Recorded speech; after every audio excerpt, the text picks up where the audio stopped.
చైతన్య రథం ప్రేక్షకులకు స్వాగతం, నమస్కారం. తాటకి పుత్రులు మారీచుడు, సుబాహు నిష్ఠ దరిద్రులు. అలాంటి నిష్ఠ దరిద్రులు ఇంకొక ఇద్దరు ఉన్నారు రాష్ట్రంలో. ఒకడు వల్లభనేని వంశీ, రెండోవాడు కొడాలి నాని. కొడాలి నాని బైపాస్ సర్జరీ చేయించుకుని ఆరోగ్యవంతుడే తిరిగి వచ్చి అమెరికా పారిపోయే ప్రయత్నం చేస్తుండగా పోలీసులు ఈరోజు లుకౌట్ నోటీసులు ఇచ్చారు. ఇక రెండోవాడు పూలు అమ్మిన చోటే కట్టెలు అమ్ముకున్న చందాన హనుమాన్ జంక్షన్లో పోలీసుల విచారణలో కూర్చున్నాడు. వీళ్ళిద్దరి వెనుక ఉన్న వాస్తవాలని, జరిగిన సంఘటనల్ని విశ్లేషించడానికి మనతో పాటు అనలిస్ట్ శ్రీలీల గారు ఉన్నారు. వారిని అడిగి వాళ్ళిద్దరి గత చరిత్ర, వాళ్ళ నీచ ప్రవర్తన గురించి అడిగి తెలిసిన ప్రయత్నం చేద్దాం. నమస్తే శ్రీలీల. నమస్తే అండి. ఒకడికేమో లుకౌట్ నోటీసులు, ఇంకొకడినేమో హనుమాన్ జంక్షన్ స్టేషన్లో విచారణ. ఎట్లా చూస్తారు, ఎట్లా విశ్లేషిస్తారు? నిజంగా వీళ్ళకి తగ్గ పేర్లే మారీచుడు, సుబాహు. వీళ్ళు రామాయణంలో వీళ్ళ చరిత్ర ఎంత నీచంగా ఉండిద్దో మనం చదువుకున్నాం. అట్లాంటి రాక్షస జాతికి చెందిన వీళ్ళు ఈ రోజున మనుషులుగా పుట్టి కూడా మాదేదైతే పూర్వజన్మ వాసనలు ఉన్నాయో అవి మేము వదిలిపెట్టాం, మాది రాక్షసత్వమే మాలో ఉండిద్ది, మేము నరరూప రాక్షసులం అన్నదానికి వీళ్ళు ప్రతీకగా నిలబడ్డారు. మరి చూస్తే గతంలో వీళ్ళ నోటికి హద్దుపద్దు లేదు, వీళ్ళు చేసే పనులకి హద్దుపద్దు లేదు. అంత భయంకరంగా వీళ్ళ బూతుల రాజకీయం, అంతే భయంకరంగా వీళ్ళ దందాలు. ఎటువైపు చూసుకున్న రాష్ట్రంలో కొడాలి నాని, వల్లభనేని వంశీ వీళ్ళు చేసిన పనులు అన్నీ ఇన్ని కాదు, అంతా ఇంత కాదు. మరి ఇట్లాంటి వ్యక్తుల్ని ఏం చెయ్యాలి, ఏ విధంగా శిక్షించాలి? ఈ రోజున కొంతమంది మాట్లాడుతున్నారు, అయ్యో పాపం వల్లభనేని వంశీ పాపం ఇలా అయిపోయాడు, అలా అయిపోయాడు. చేసిన పాపం పట్టి కుడుపుతుంది ఇట్లాంటి వ్యక్తులు. మరి ఈ రోజున చూస్తే హనుమాన్ జంక్షన్ స్టేషన్లో అతను ఎందుకు కస్టడీకి తీసుకోవాల్సి వచ్చిందంటే మరి నకిలీ ఇళ్ల పట్టాలు. మరి ఈ ప్రబుద్ధుడు గతంలో ఎవరైతే గౌరవ నాయకుడు లోకేష్ గారిని ఏ విధంగా తోలనాడాడు, మరి ఈ రోజున ఈయన గతేంటి?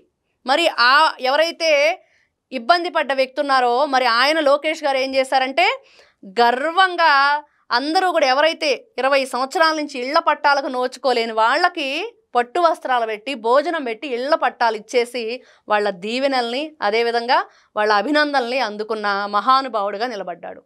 మరి నక్కకి నాగలోకానికన్నంత తేడా ఉంది. ఈ రోజున ఎప్పుడైనా సరే కర్మ వదిలిపెట్టదు. ఈ విధంగా నోరుంది కదా అని చెప్పేసి, అధికారం ఉంది కదా అని చెప్పేసి, మేము అందగాళం కదా అని చెప్పేసి మాట్లాడితే ఎప్పుడూ కూడా చట్టం, ధర్మం, న్యాయం, ప్రజల యొక్క ఏదైతే వాళ్ళ ఆలోచన విధానం ఉందో ఇవన్నీ కూడా వీటికి కట్టుబడి ఉండాలి. మన రాజకీయ పరిపాలన అంటే ఎలా ఉండాలంటే ఈ రోజున చూస్తే ఇట్లాంటి వ్యక్తులను చూస్తున్నప్పుడు అనిపిస్తుంది, మరి ఇంత నీచంగా ఉన్నారా, ఇంత క్రూరంగా ఉన్నారా, ఇంత ఘోరాతి ఘోరంగా వీళ్ళు పరిపాలన చేశారా 2019 నుంచి 20. మీరు అందం గురించి మాట్లాడితే గతంలో ఆ వల్లభనేని వంశీ మాట్లాడిన కొన్ని మాటలు గుర్తొస్తూ ఉన్నాయి. ఈ అందగాడి వికృత రూపం ఈరోజు ప్రజలందరికీ కనపడతా ఉంది. 2 రోజులు చూస్తున్నాం, వీడియో వైరల్ అవుతూ ఉంది. ఈ దుర్మార్గుడు, ఈ నీచుడు నారా లోకేష్ గురించి మాట్లాడే స్థాయి కాదు అంటూ సోషల్ మీడియాలో ట్రోల్ అవుతున్న వీడియోలు కూడా చూస్తూ ఉంటాం. అవును, మీరు ఎట్లా చూస్తారు? ఖచ్చితంగా అదేనండి. ఈ రోజున మనం నక్కకి నాగలోకానికి ఉన్నంత తేడా ఉంది. అంటే వీళ్ళు రాక్షసులు, ఇక్కడ దేవతలు ఇప్పుడు పరిపాలన వచ్చింది కాబట్టి రాక్షస మూకంతా కూడా నిన్న జగన్మోహన్ రెడ్డి రాక్షస రాజు ఎవరైతే ఉన్నారో మీటింగ్ పెట్టేసి ఏదైతే మారీచ సుబాహులు హా లక్ష్మణ హా సీత అన్నట్లుగా వీళ్ళు కూడా అన్యాయం, అక్రమం, మేము చేసిన దోపిడీ ఇంకా ఎక్కువ, మీరు ఇంకా తక్కువే చెప్తున్నారు అన్నట్లుంది. అదే ప్రజలు కూడా అనుకుంటున్నారు. మనం చూపించింది ఇంతే, ఇంకా అక్కడ చేసింది ఇంకా కొండంత ఉంది, ఆ కొండనంతా తవ్వితే కానీ వీళ్ళ బ్రతుకులు బండారం బయటపడదు. మరి అట్లాంటి నీచమైన చరిత్ర కలిగిన వీళ్ళు గతంలో మాట్లాడిన మాటలు, అవహేళన, వీళ్ళు ఏదైతే నీచాతి నీచంగా పలికిన కొన్ని పదాలు, ఇవన్నీ కూడా వీళ్ళని ఏం చేసినా పాపం లేదు.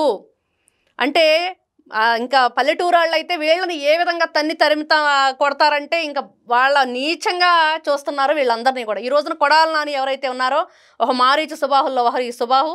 మరి ఈ రోజున కొడాల్లో ఏదైతే గుడివాడ ఉందో ఆ గుడివాడలో కూడా వాళ్ళందరూ కూడా ఒక్కసారి బయట పట్టుకెళ్ళారంటే మళ్ళీ లోపలికి వదలరు, అన్ని ఉన్నాయి కేసులని వాళ్ళే చెప్తున్నారు. అట్లాంటి నీచమైన బుద్ధి ఉన్న ఈ కొడాలి నాని.